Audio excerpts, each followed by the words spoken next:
Point weather.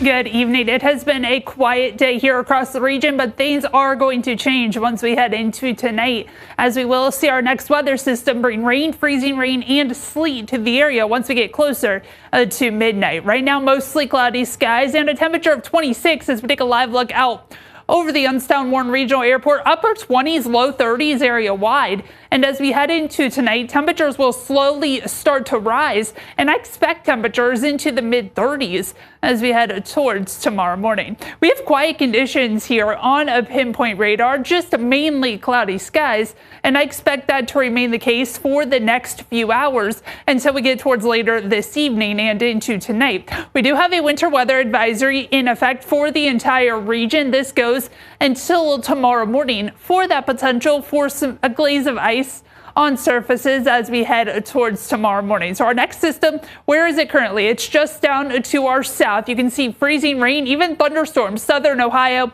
down into Kentucky. This is going to lift into our direction. Once we get towards 10, 11, 12 o'clock, we'll start to see this overspread the area from southwest to northeast. We aren't expecting a lot of ice with this system. A glaze of ice expected, up to 2/10, even a quarter of an inch possible as we head towards tomorrow morning. Those higher amounts going to be as you head into Mercer County. So walking you through the timing here, this evening cloudy. Once we get towards 10, 11 o'clock, I stop this here at 10:45.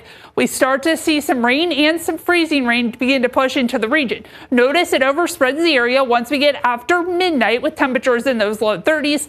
I expect 5 to 6 hours of this sleet and this freezing rain. Once we get towards 6, 7 o'clock tomorrow morning, it becomes mainly just scattered rain showers with temperatures above freezing area wide.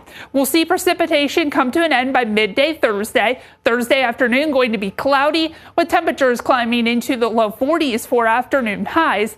Thursday night into Friday, scattered clouds with temperatures in those 20s for lows. Now, Friday is going to be a mainly dry day. Can't rule out a flurry or two Friday morning, but overall Friday mostly cloudy with high temperatures in those upper 20s and low 30s. And then another system is going to arrive as we head into the weekend. So for tonight, 28 that low, temperatures start to climb, rain, freezing rain, sleet developing. We'll have ice accumulations of a glaze to upwards of a quarter of an inch across the region. 42 that high tomorrow, rain or freezing rain early, then mostly cloudy conditions as we head throughout the remainder of your Thursday. Friday, scattered clouds, cooler, low 30s. Friday's mainly dry. Again, a small chance of a flurry or a light snow shower early. Saturday, our next system is going to start to push in. Saturday, most of the day dry. By Saturday evening, wintry mix starts to develop. Again, rain, freezing rain, sleet going to become likely Saturday night, and then a few snow showers Sunday, and then another system as we head towards Tuesday, Wednesday with temperatures down into the upper 20s, low 30s.